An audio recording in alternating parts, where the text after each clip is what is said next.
세상 끝날까지 너희와 함께 하시겠다고 하시는 주께서 오늘 우리에게 주시는 말씀은 야고보서 1장 2절부터 4절 말씀입니다. 신약성경 371페이지입니다. 야고보서 1장 2절로 4절 말씀까지 우리 한 목소리로 같이 봉독하겠습니다. 함께 있습니다. 내 형제들아, 너희가 여러 가지 시험을 당하거든 온전히 기쁘게 여기라. 이는 너희 믿음의 시련이 인내를 만들어내는 줄 너희가 알미라. 인내를 온전히 이루라. 이는 너희로 온전하고 구비하여 조금도 부족함이 없게 하려 함이라. 아멘.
아멘.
지휘자님 죄송합니다. 예.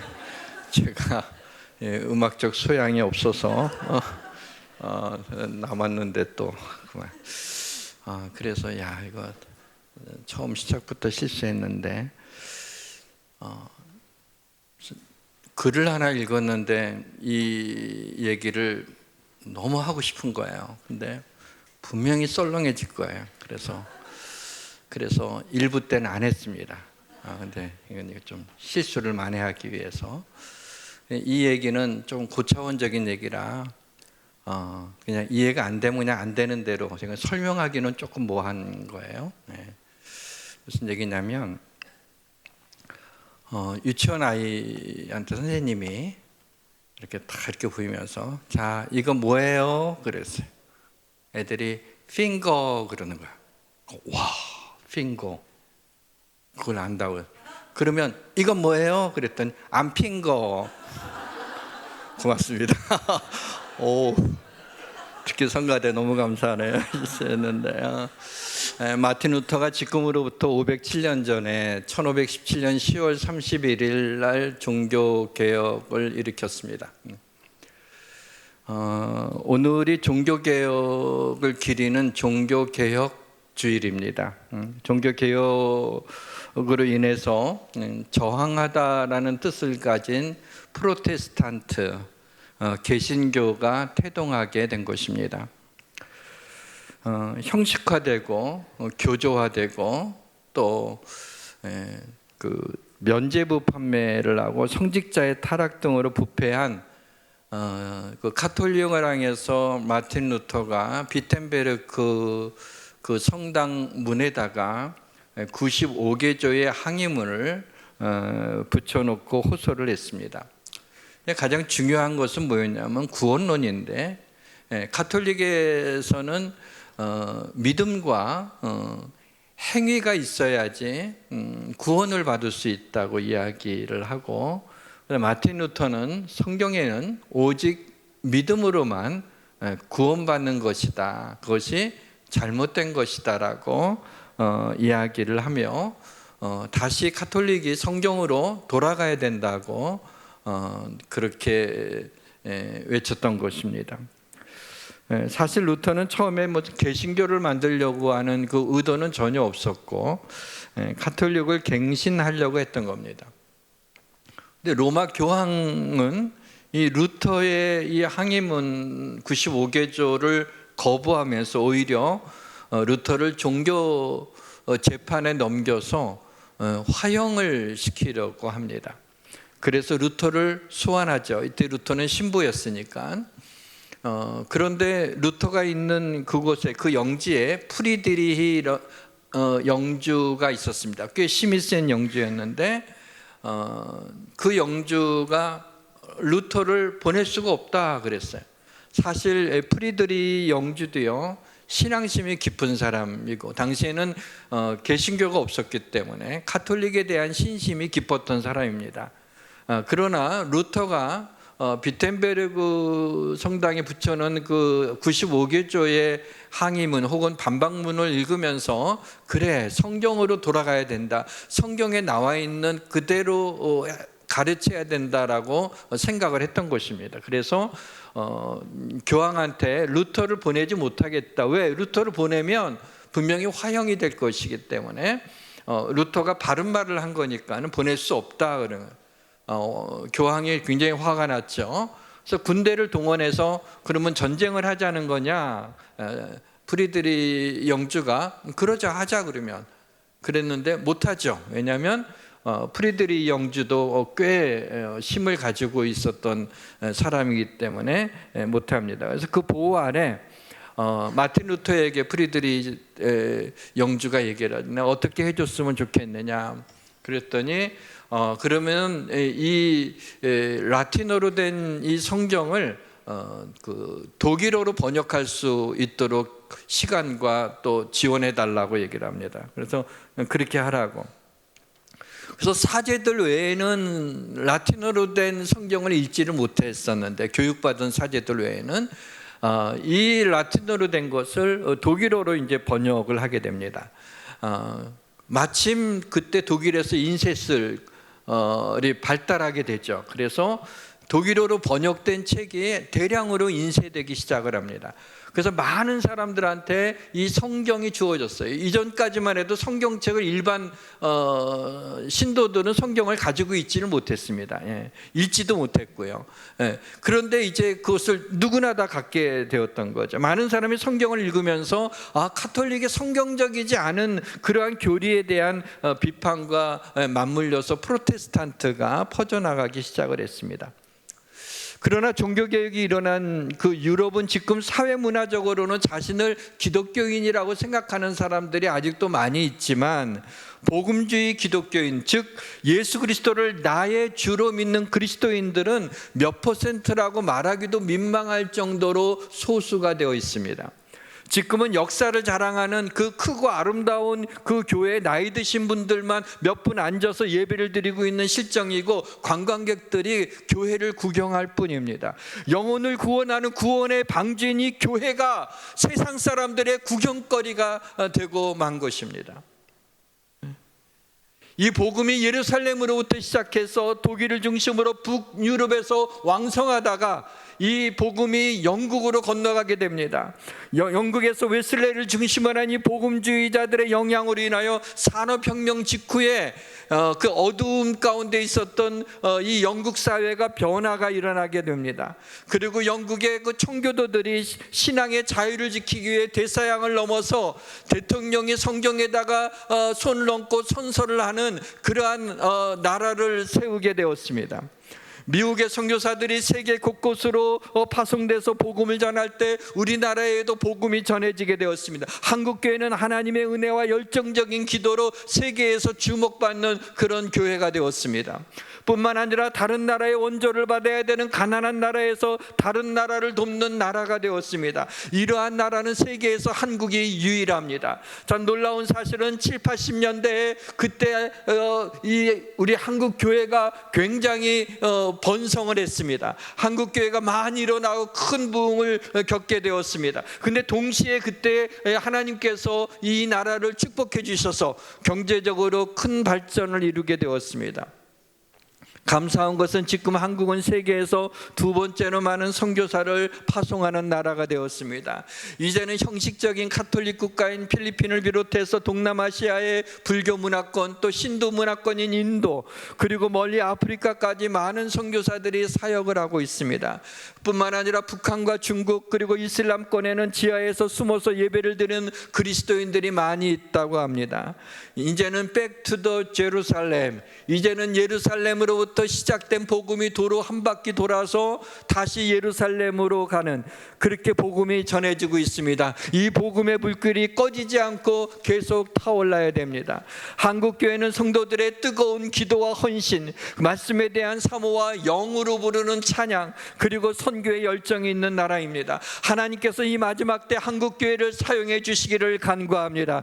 예수양교회도 이 일에 일익을 담당할 수 있도록 하나님께서 우리 교회에 특별한 은총을 베풀어 주시기를 주님의 이름으로 축원합니다. 11월 셋째 주 예수초청 잔치가 있습니다. 이날은 바로 추수감사절입니다.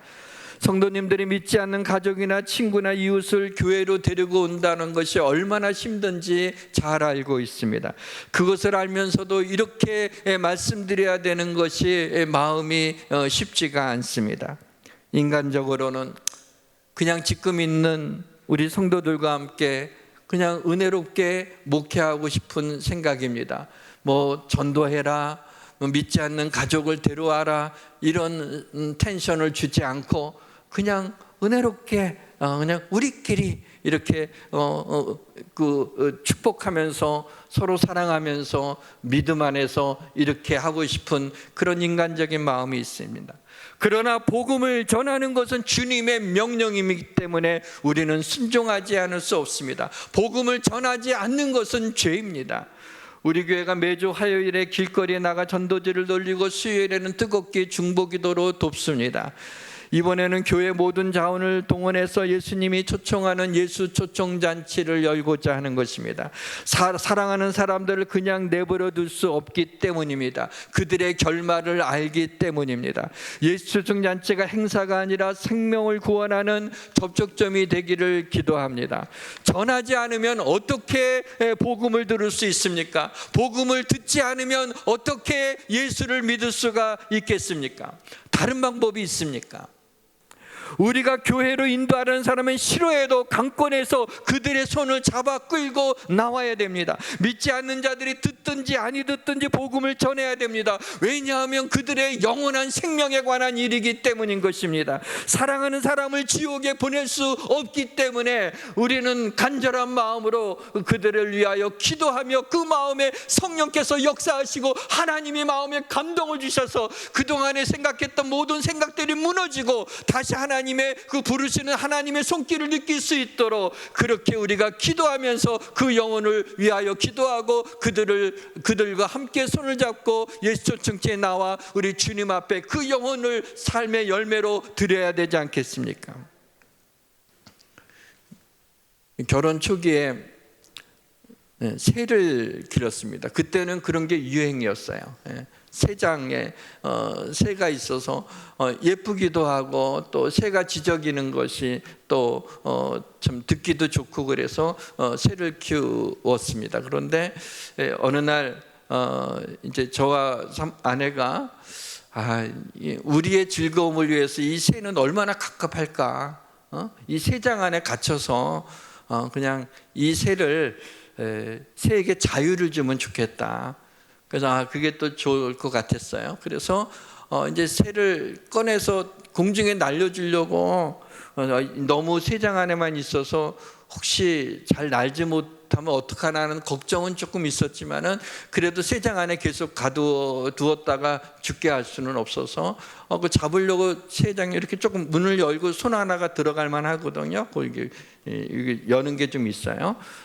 모르죠? 다른 사람은 그런 게 있어요. 그래서 손을 넣고 새를 잡으려고 그러는데 이 새가 얼마나 필사적으로 도망을 가는지 자기 죽이려는 줄 알고 자기 자유케 하려고 이렇게 잡는 건데 뭐 어떻게 잘못될까 봐. 그런데 이 새가 얼마나 필사적인지 날개짓을 하는데 그 새장에 막 부딪히면서 날개쭉 그게 막 빠지고 부러지고 막 그러는 거예요. 그 좀 얘가 왜 이래? 이 새를 위해서 그러는 건데 그래도 어떻든 결국에는 잡았어요. 이 새는 필사적으로 도망갔지만 지가 도망가봤자지.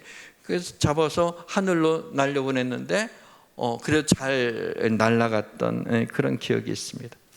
교회 다니지 않는 가까운 사람들한테 강권해서 교회 나가지 않은 것을 그들은 강요하는 걸로 생각해요. 아주 강요하지 말어. 때가 되면 내가 언제 좀 하면은 내가 나갈 거 아니야. 이렇게 얘기를 합니다. 그리고 그렇게 교회 데리고 나가려고 그러면 자기 발목을 잡는 건 줄 알고 어떻게 그러다가는 이제 이제 술도 못 마시고 이제 재미있는 거 하나도 못 하고 완전히 이렇게 그럴까봐 아주 필사적으로 교회 나가지 않으려고 합니다. 그러니까 그들을 교회로 인도하려면 어떻게 해야 돼요? 필사적으로 해야 되나요? 왜? 필사적으로 도망가기 때문에 필사적으로 붙잡지 않으면은 그렇게 할 만한 기운이 없는 거예요. 근데 그렇다고 포기할 수는 없지 않습니까? 교회가 힘을 기울여 준비하는 예수 초청잔치가 하나의 좋은 기회가 될 겁니다. 이번 예수 초청잔치 때 하나님이 우리 성도들을 사용해 주셔서 복음이 전해지게 하시고 하나님께 돌아오는 영혼들이 많이 일어나기를 주님의 이름으로 축원합니다. 축원합니다. 새벽과 밤에는 제법 날이 쌀쌀해졌습니다. 그러나 한낮에는 더할 나위 없이 참 좋은 날씨입니다. 이제 곧 가을이 지나가고 겨울이 올 것 같습니다. 믿음에 대한 말씀을 전할 때는 우리의 연약한 믿음을 전제하고 있기 때문에 올가을 믿음 시리즈 말씀을 전하면서 생각해 보니까 제가 다소 좀 강한 도전을 해서 우리 성도들이 좀 부담스럽지 않았을까라고 하는 생각도 했습니다. 그럼에도 불구하고 꿋꿋이 믿음에 대한 선포를 하고 또 강하게 도전한 이유는 성도님들이 듣고 싶어하는 설교보다는 하나님이 말씀하시고 싶으신 설교를 하는 것이 중요하다고 생각했기 때문입니다. 오늘 올가을 믿음의 여정의 마지막 발걸음을 옮기려고 합니다. 그동안 우둔한 종에게 인사이트를 주시고 믿음의 여정의 발걸음을 지켜주시고 함께해 주신 우리 주님께 감사와 영광을 돌립니다. 모든 것이 잘 될 것입니다. 그동안 믿음 시리즈에서 우리는 야고보서를 중요한 본문으로 삼았습니다. 예수님의 12 제자 가운데 알페오의 아들 야고보도 있고 세베대의 아들 야고보도 있습니다. 그러나 오늘 이 야고보서는 예수님의 육신의 동생 야고보가 기록한 책입니다. 야고보는 부활하신 예수님을 만나기 전까지는 바로 자기 형이었지만, 예수님의 육신의 바로 밑에 동생이었지만은 그는 예수님을 자신의 주로 인정하기가 어려웠습니다. 어릴 때부터 보고 자란 우리 형인데 무슨 구세주냐라고 하면서 인정하지 못했지만, 부활하신 예수님을 만난 다음에서야 예수님을 당신의 주로 영접을 하죠. 그래서 야고보는 1장 1절은 이렇게 기록해요. 예수 그리스도의 종 야고보는, 그래서 자기 형 야고보, 자기는 예수님의 동생 야고보 이러지 않은 거죠. 주님의 종이다라고 얘기를 합니다. 얼마나 이 야고보가 신실한지 기도를 너무 많이 해갖고 무릎이 낙타 무릎이 되었다고 합니다. 또 사도행전 15장에 보면 예루살렘 교회의 지도자가 된 것을 알 수 있습니다. 사도행전 8장에 보시면 최초의 순교자 스데반이 죽임을 당하고 나서 그날에 예루살렘 교회에 큰 박해가 일어났습니다. 많은 성도들이 유다와 사마리아 모든 땅으로 흩어지게 되었습니다. 그래서 야고보서는 이렇게 시작이 됩니다. 하나님과 주 예수 그리스도의 종 야고보는 흩어져 있는 12지파에게 문안하노라. 갑자기 낯선 사마리아 땅이나 외국으로 이민 가게 된 유대인 그리스도인들은 생활고를 겪으며 여러 가지 어려운 일들을 만나게 되었습니다. 곤고한 삶을 살고 있었습니다. 이들에게 야고보가 편지를 쓴 것이 야고보서입니다. 야고보서는 신약 성경 가운데 가장 먼저 기록된 책으로 알려져 있습니다. 그만큼 하나님도 급하셨던 것 같습니다. 당신의 백성들이 고난과 시련 가운데 힘들어하기 때문에 빨리 위로하고 싶고 격려하고 싶고 힘을 주고 싶으셨던 것 같습니다. 그래서 야고보를 통해서 가장 먼저 야고보서를 기록하여 그 시련과 고난 가운데 있는 주의 백성들을 주님께서 격려하고 위로하고 있는 것 같다라는 생각이 들었습니다. 5장으로 이루어진 이 야고보서는 믿음의 그림이 각 장마다 다 등장을 합니다. 야고보서를 관통하고 있는 것은 참된 믿음이지만 사실 야고보서에는 우리의 삶의 실제적인 문제들을 많이 다루고 있는 것을 볼 수가 있습니다.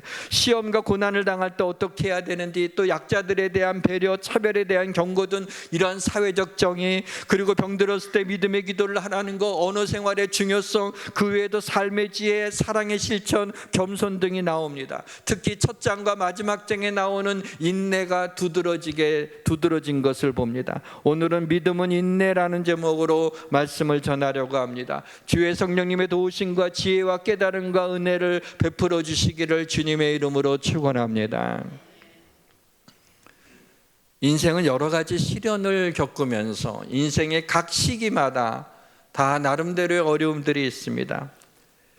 철이 없을 때는 모르지만 철이 좀 들만한 나이가 되는 한 중학생 정도 그때가 되게 되면은 이 학생들한테 굉장히 힘든 게 있어요.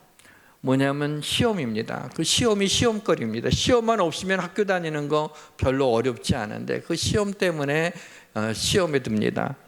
또 대학생이 되면은 이제 꿈이 좀 부풀죠. 그리고 이성에 대해서도 관심을 갖고 너무 행복한데 이제 곧 취업을 앞두고 나서는 자신의 인생의 진로 때문에 걱정으로 인해서 힘들어지게 하는 것을 보게 됩니다. 어떻게 하다 직장을 잡게 되고 또 결혼도 하고 아이도 낳아서 기뻤지만은 아이를 양육하는 게 이게 만만치 않다는 것을 알게 되며 그때도 또 힘들어합니다. 야, 빨리 커라. 애들이 초등학교만 들어가게 되면 힘든 게 덜해질 것 같았지만 막상 초등학교에 보내고 나니 손이 더 많이 가는 겁니다. 아이가 중학교에 들어가게 되면 괜찮겠지, 중학교에 들어가서 좀 한숨을 돌리나 했더니 아이가 사춘기 때 또 여러 가지 삐죽삐죽하면서 힘들어하는 모습을 보면서 또 힘듭니다. 이제 다 자란 아이를 결혼시키는 것도 쉽지 않았고 어느덧 할아버지 할머니가 되어 있는 자신의 모습을 보면서 흠칫 놀랍니다. 이제는 여기저기 몸이 아프고 하나님 앞에 서게 될 날이 가까워짐을 느끼게 됩니다. 우리 인생의 여정 가운데 힘들지 않을 때가 없습니다.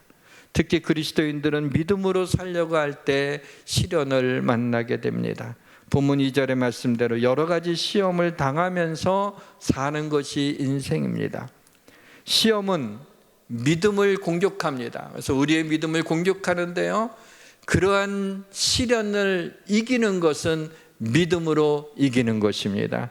삶 속에서 맞이하는 시련이나 믿음으로 살려고 할 때 당하는 시련을 피할 수 없지만 하나님은 시련을 통해서 우리의 믿음을 성장시키며 하나님이 약속하신 그 복을 우리에게 주심을 믿으시기를 바랍니다. 모든 시련은 하나님의 통제 안에 있습니다. 우리가 두려워하지 말아야, 어떤 시험을 만나도 두려워하지 말아야 될 것은 하나님이 그 모든 것을 컨트롤하고 계시고 하나님의 백성들의 우리 주님이 함께 하시기 때문에 그것을 이길 수 있는 힘을 주심을 믿으시기를 바랍니다. 본문을 살펴보기 전에 먼저 구별해야 되는 단어가 있습니다.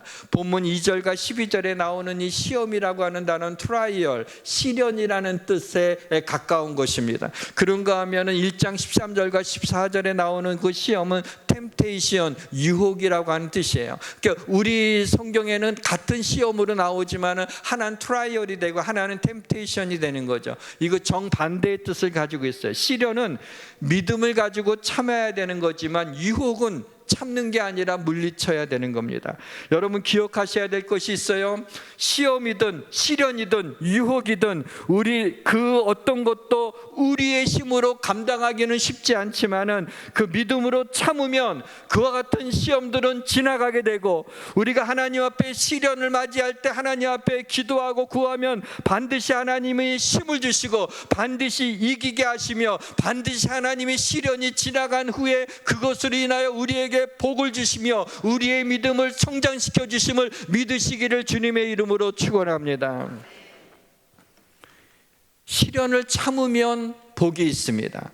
시험을 참는 자는 복이 있나니 이는 시련을 견디어낸 자가 주께서 자기를 사랑하는 자들에게 약속하신 생명의 면류관을 얻을 것이기 때문이라 그랬어요.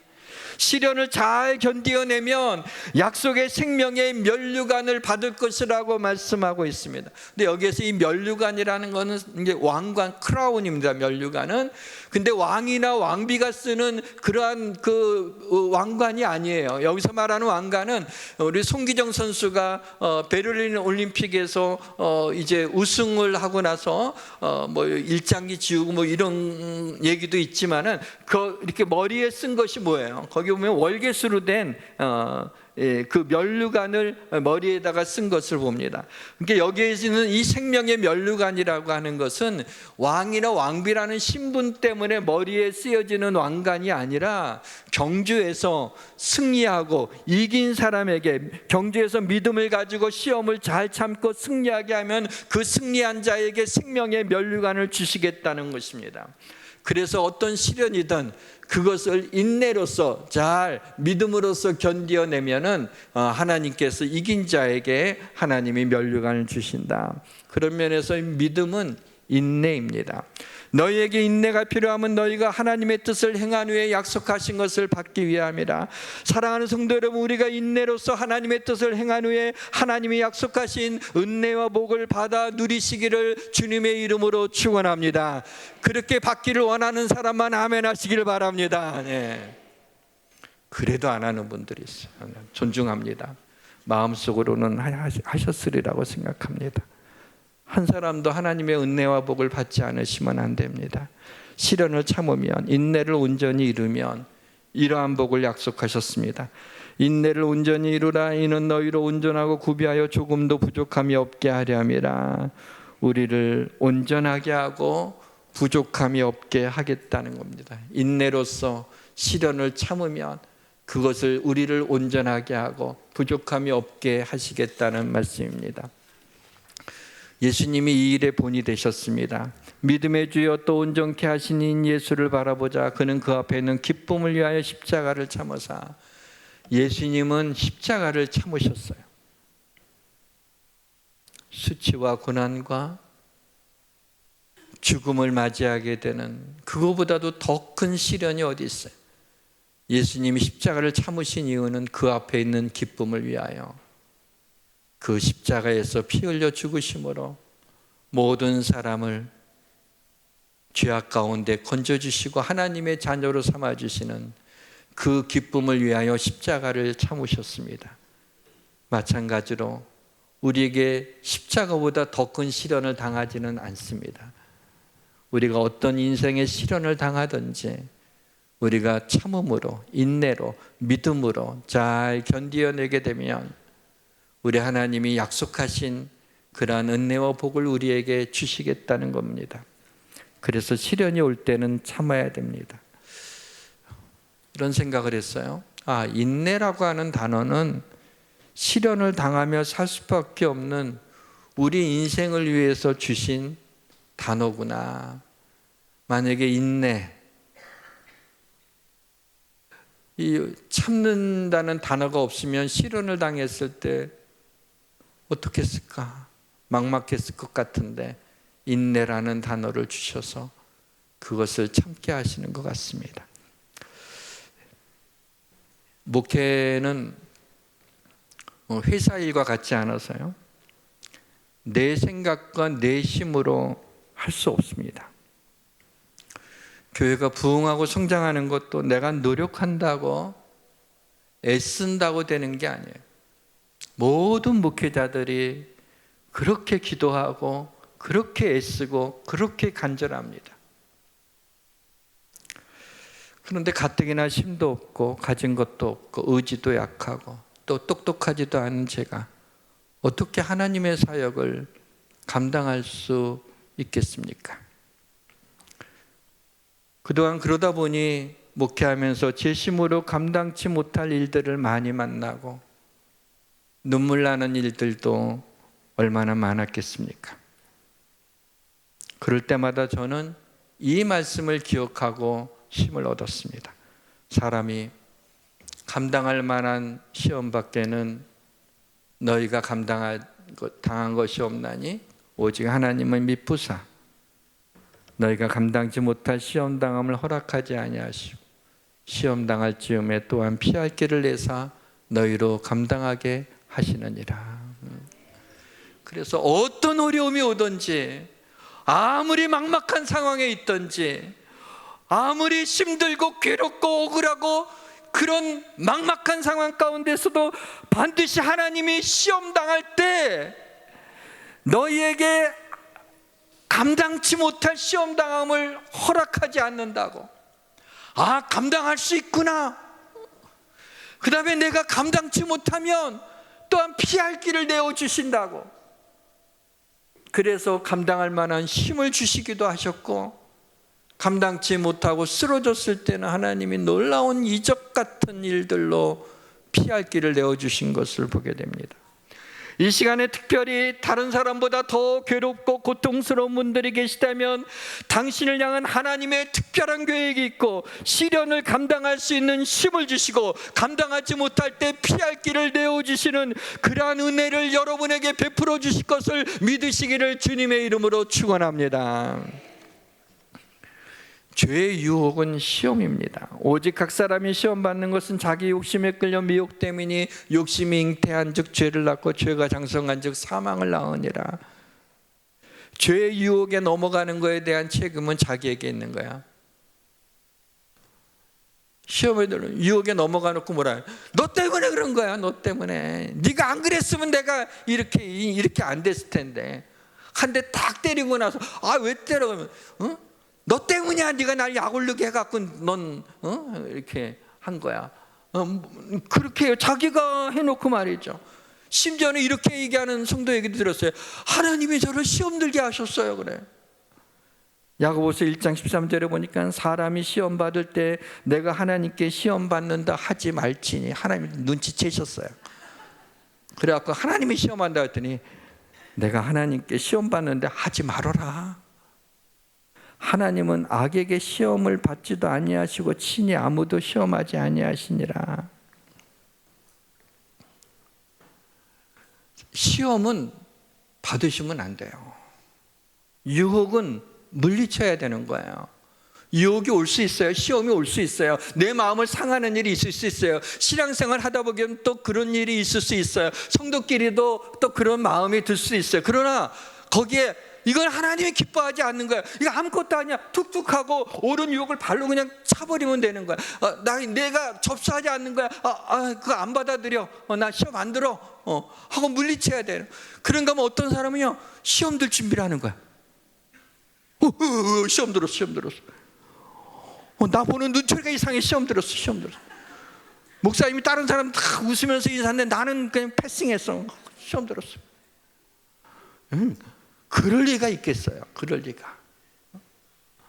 시험 들 준비를 하지 말고 물리쳐야, 무조건 오면은 시험이라고 생각하면 발로 차야 되는 거예요. 거기다 어떡하지? 그러면은 이거 만만하네. 사단한테 한 대 맞는 거예요. 물리쳐. 우리 하나님의 자녀들이잖아요. 사랑하는 성도 여러분, 시련이 오면 하나님이 약속하신 복을 기대하고 참으시고, 유혹이 오면 예수 그리스도의 이름으로 물리치기를 주의 이름으로 축원합니다. 말씀의 문을 닫겠습니다. 우리가 참 잘 못하는 것이 있습니다. 참는 것입니다. 인내입니다. 몸이 아픈데 막 그냥 치과에 가서 이거 참는 거는요, 그래도 잘 참는 사람들이 있어요. 저는 그런 건 잘 참는 편이에요. 아픈 거 너무 싫어하지만은 아프다가 이러면 목사가 이상하잖아요. 그래도 십자가 생각하면 참아요. 저는 예수님 십자가, 이것보다는 예수님 십자가가 더 아프셨겠지 하고 이제 참. 그런데 저도 그렇고 우리 모두 잘 못하는 게 있어요. 분노가 일어날 때, 너무 억울할 때, 너무 속상할 때, 너무 힘들 때 잘 참지를 못합니다. 그래서 이제 하나님은 인내하는 자를 복되다 그랬어요. 야고보서에 보니까 5장에 보라, 인내하는 자를 우리가 복되다 하리니. 본문 2절에는 내 형제들아, 너희가 여러 가지 시험을 당하거든 온전히 기쁘게 여기라. 참 이 말씀은 그냥 온전이라는 그 부사만이라도 빼면 좀 날 텐데, 시험, 여러 가지 시험을 당하면 기뻐, 그것도 참 놀리는 것도 아니고 말이죠. 그런데 온전히 기뻐하라고 하고 있어요. 어떤 사람이 울면서 자기가 당한 시련을 이렇게 말하고 있는데 그걸 탁 듣더니 너무 은혜로워 갖고 여기다 대고 말하기를, 자매요 온전히 기쁘게 여기세요. 그렇게 말하면 뭐예요? 막 울면서 지금 너무 힘들어. 근데 온전히 기쁘게 여기세요. 그럼 뺨만 믿습니다. 뺨만. 여러 가지 시험을 당하던 온전히 기쁘게 여기라, 이 말은 여러 가지 일로 너무 힘든데 감정적으로 기뻐하라는 뜻이 아닙니다. 여기서 뭐라 그랬어요? 기쁘게 여기라라는 말은 생각하라라는 얘기예요. NIV 영어 성경을 보니까 이렇게 나와요. Consider it pure joy 그랬습니다. 뭐예요? 온전한 기쁨으로 그것을 consider, 깊게 생각하라는. 시련이 왔을 때, 힘든 일을 만나게 됐을 때는요, 생각하라는 거예요. 하나님께서 이 일을 허락하신 하나님 뜻이 뭘까? 그것을 생각하고 기도하라는 거예요. 시련을 당할 때 감정적으로 기뻐하라는 얘기가 아니라 이성적으로, 의지적으로, 또 믿음으로 온전히 기쁘게 생각하라. 자, 어려움을 당해, 하나님이 이 어려움 가운데 얼마나 나를 축복하시려고, 우리 가정에 얼마나 하나님이 놀라운 복을 주시려고 이런 우리 가정에 어려움을 주시나. 할렐루야, 하나님 이 시련도 하나님 내가 기뻐하기로 결정했습니다. 하나도 안 기쁘지만 그렇게 기도하고 입으로 고백하고 주님 도와주십시오 간구하고 나가게 될 때, 그때 하나님의 역사가 일어나게 돼. 그 믿음을 통해서 하나님이 터치하시는 거예요. 그런데 시련이 올 때마다 왜 또 나한테 이런 거야? 하나님은 나만 미워하시나 봐. 왜 너무 힘들어 죽겠어? 안 그래 나 그냥 죽을 거야. 나 자살하고 말 거야. 왜 그 자꾸 이 자신놈도 힘들게 하는데 왜 사업도 안 되게 하고 말이야? 뭐 왜 자꾸 그러지 말라는 거예요. 그래봤자 뭐예요? 점점 힘들어지는 거예요. 자꾸 늪에 빠지는 거예요. 우리는 하나님이 보호하시는 하나님의 자녀들이에요.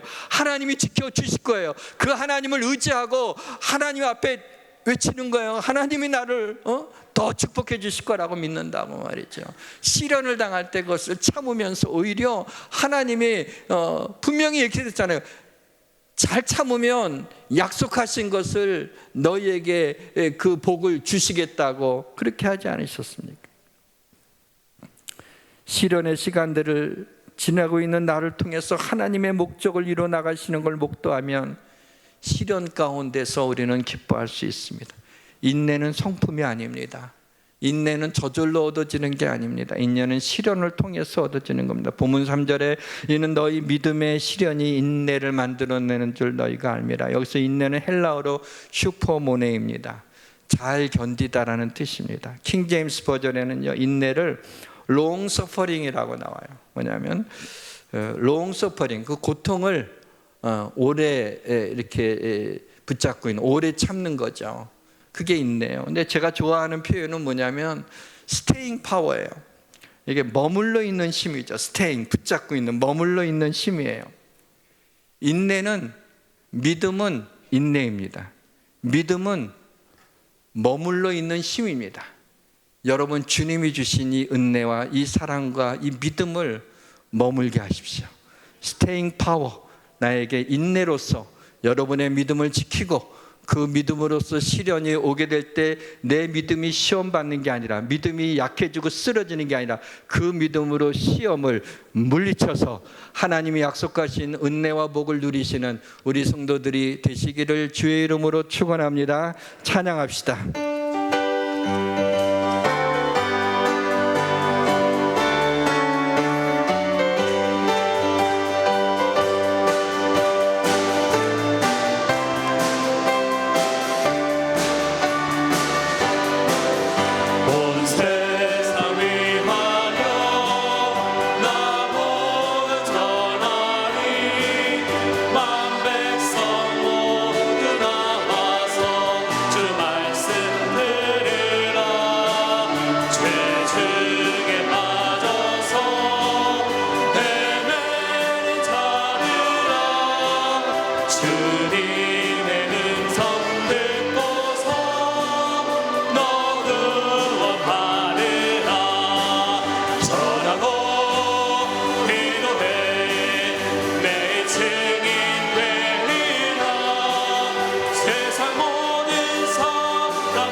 하나님 아버지, 예루살렘에 박해가 일어나서 디아스포라 흩어졌던, 주를 사랑하고 주를 믿는 믿음 때문에 어려움을 당한, 생활고와 여러 가지 시험으로 고통스러워하는 그들을 우리 하나님이 마음이 급하셔서 제일 먼저 야고보를 통해 야고보서로 그들을 위로하시고 그들에게 힘을 주시고 그들을 도와주신 하나님, 여기에도 디아스포라가 있습니다. 여기에도 하나님, 남들한테 말할 수 없는 아픔과 힘든 여러 가지 일들로 인하여 곤고한 자들이 있사오니 주님, 이스라엘 12지파를 위로해 주셨던 것처럼 이 시간에 영적 이스라엘은 우리를 위로하여 주시고 힘을 주옵소서. 시련을 피할 길이 없지만 그것을 인내하며 믿음으로 물리쳐서 하나님이 약속하신 복과 은혜를 누리며 살아가게 하여 주옵소서. 예수님의 이름으로 기도합니다. 아멘.